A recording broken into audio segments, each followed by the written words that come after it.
Sir, खड़े होकर के जब फाउंडेशन ले कर रहे थे बजट स्पीच का, जो बजट स्पीच नहीं हुआ उसका फाउंडेशन ले करते हुए फर्स्ट इशू मेरा एक्सपेक्टेशन था, हाँ बजट में चर्चा करने से पहले फार्म लॉस के ऊपर ये बात बोलेंगे, ये स्पष्टीकरण देंगे कि क्यों कांग्रेस पार्टी की पोजीशन यू टर्न लिया।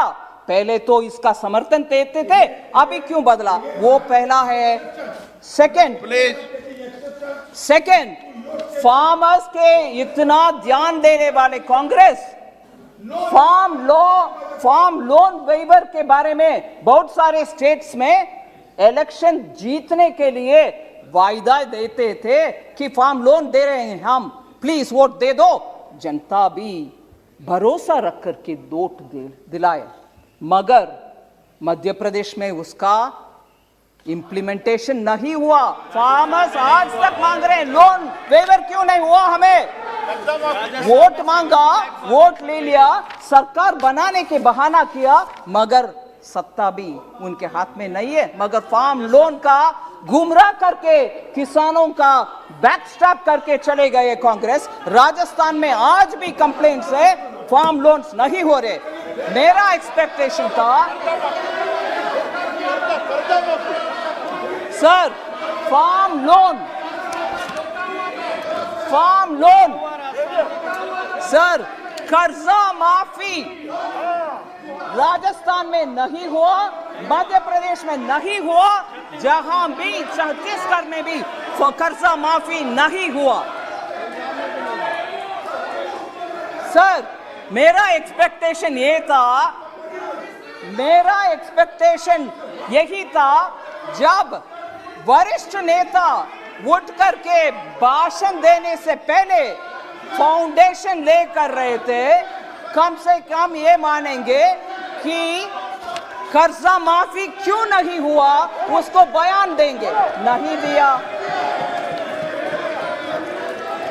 सर, तीसरा, 10 में से तीसरा, मैंने सोचा वो खड़े होकर के फाउंडेशन बजट के भाषण देने से पहले ले कर रहा है, उस समय कम से कम ये बात बोलेंगे कि मैंने आदेश दे दिया पंजाब सीएम को, वो जो काला कानून है जिसके द्वारा किसान जेल में जाने वाले का प्रोविजन है, उसमें 5 लाख का फाइन का प्रोविजन है, प्रावधान है उसमें, वो दोनों को हटाने के लिए मैंने हमारा चीफ मिनिस्टर पंजाब का उनको आदेश दे करके आया हूं। ये बात पार्लियामेंट में खुलासा करेंगे, ये मैंने सोचा, मैंने एक्सपेक्टेशन रखा, मगर ना, वो भी नहीं हुआ। मगर आरोप इस तीनों कानून के ऊपर। ये तीसरी बात, 4th पार्ट सर,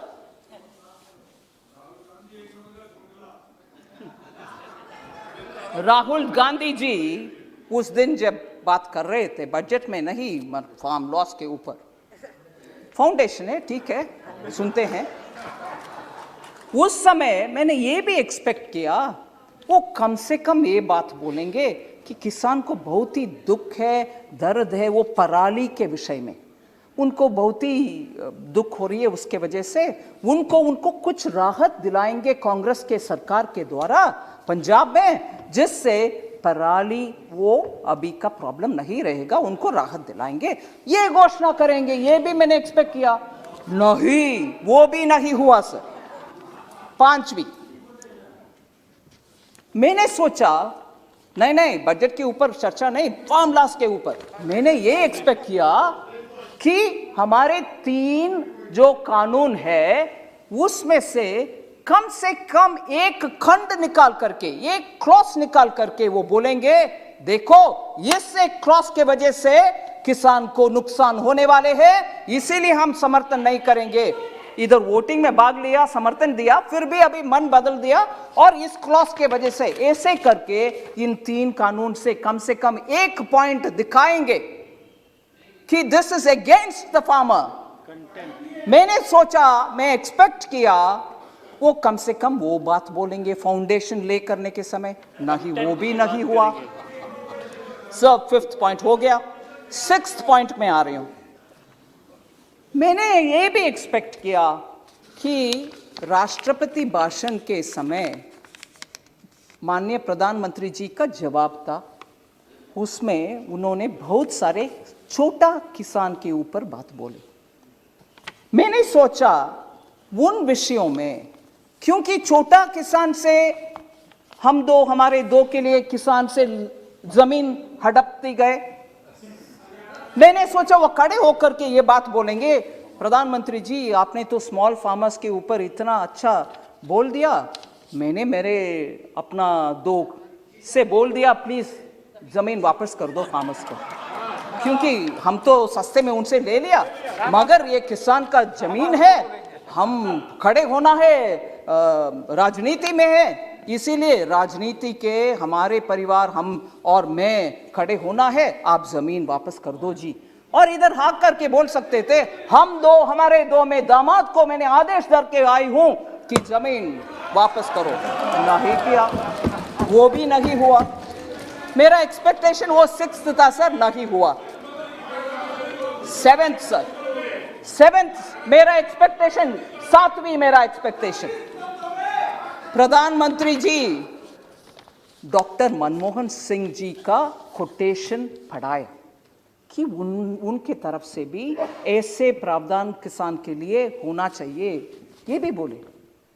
मैंने सोचा उस दिन फाउंडेशन ले करने के समय बजट इंपॉर्टेंट नहीं है, किसान कानून इंपॉर्टेंट है, वो कम से कम बोलें कि क्यों डॉक्टर मनमोहन सिंह का स्टेटमेंट को कांग्रेस अभी भूल जा रहे हैं, और याद प्रधानमंत्री जी ने दिलाया। मैंने सोचा कम से कम वो मानेंगे, हाँ हमारे डॉक्टर मनमोहन सिंह ने ऐसे बात किया है, I have to respect, we will respect now, we won't dishonour doctor Manmohan Singh, ये कहेंगे, ऐसे मैंने एक्सपेक्टेशन रखा, मगर वो भी नहीं हुआ sir. That was the 7th। मेरा 8th एक्सपेक्टेशन यही था, मेरा 8th एक्सपेक्टेशन, मैंने सोचा सर चर्चा के समय, बजट के चर्चा के समय, क्योंकि किसान कानून बजट में भाग हो सकता है, इसीलिए बहुत सारे मेंबर्स ने यह प्रश्न उठाया। मुझे याद है मैं सुनी कि एपीएमसी देश भर में कहीं ये तीनों कानून आने के बाद बंद हुआ है क्या? कहीं बंद नहीं हुआ। मैं मेरा एक्सपेक्टेशन के साथ अभी प्रश्न भी पूछ रही हूं, prove even if one APMC mandi was shut, not one was shut, but you are standing up and speaking, ऊपर से बजट में प्रावधान किया गया है that 30,000 crores which will be collected through that agricultural development infrastructure cess will be actually be going to the states so that APMC infrastructure can be improved. हम ऊपर से फंड भी दे रहे हैं स्टेट्स को एपीएमसी का इंफ्रास्ट्रक्चर बढ़ाने के लिए, ये भी नहीं बोला, मगर फाउंडेशन लेते रहा, फाउंडेशन ले करते रहा, भरे नहीं और वापस चले भी गए बिना चर्चा बजट के ऊपर। सर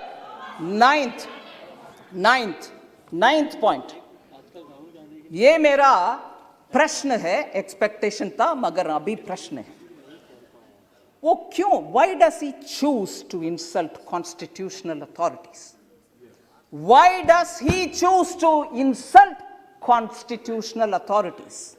क्योंकि उस दिन इधर सम्मान्य स्पीकर साहब को इंसल्ट हुआ, उनके बड़प्पन है, उन्होंने जस्ट आप लोग ने मुझे चुनकर इधर बिठाया, इसलिए please house should go as per the rules of this house, ऐसे करके बात छोड़ दिया। मगर इधर इंसल्ट, इससे पहले डॉक्टर मनमोहन सिंह का इंसल्ट वो कानून के ऊपर, उससे पहले डॉक्टर मनमोहन सिंह विदेश में जब प्रधानमंत्री के नाते गए थे, उस समय उनके द्वारा पास किए गया ऑर्डिनेंस को फाड़ करके फेंका कूड़े में। Why does he choose to insult? and राष्ट्रपति के अभिभाषण के बाद चर्चा जो हाउस में होता है, वो खत्म होने के बाद भी उसी विषय के ऊपर चर्चा करना, और उसी विषय को कुछ बहाने बात बोलते रहना, continuously insulting constitutionally elected authorities, राष्ट्रपति हो, प्रधानमंत्री हो, तब के प्रधानमंत्री हो, आपके प्रधानमंत्री हो, continuously insulting. Oh yes, speaker. Sir, last 10th point, sir. 10th point. मेरा 10th point. Sir, continuously fake narratives create करते रहे। अरे रे कोविड आ गया, पूरे भारत नुकसान में चले जाएगा, अरे रे इतने सारे लोग मर जाएंगे। मेरे पास पूरे कोटेशन है, समय समय पर जो हमारे वरिष्ठ नेता बोलते रहे, मेरे पास पूरे कोटेशन से, मैं आपके समय इसमें बिताना नहीं चाहती हूं। I don't want to spend the house's time on the quotation, but the सारांश is this: I will constantly say things which will demean India, which will show India in a poor light, and constantly that will be my rebel-like look to insult India, build fake narratives. Nothing will go well for India, यही कहते रहे, और हमारे खिलाफ बहुत सारे जो kind of mischiefs, I'm using a lighter word, करने वाले देश के साथ पार्टी की ओर से, सरकार एमओयू नहीं, सरकार एमओयू नहीं, पार्टी टू पार्टी एमओयू करके, जब देश का कुछ बॉर्डर में क्राइसिस होता है, तब हमसे ना बात करते हुए, सरकार से हम छोड़ो, सरकार से ना बात करते हुए उनके दूतावास से बात करके क्या हो रही है बॉर्डर में करने वाले, और कभी भी भारत देश का भरोसा ना करते हुए बाकी सबको भरोसा करने वाले, और joining the breaking India fringe group, एक वरिष्ठ पार्टी के नेता एक फ्रिंज ग्रुप के साथ ही बार बार पॉलिटिक्स करना, और भयंकर अब्यूज,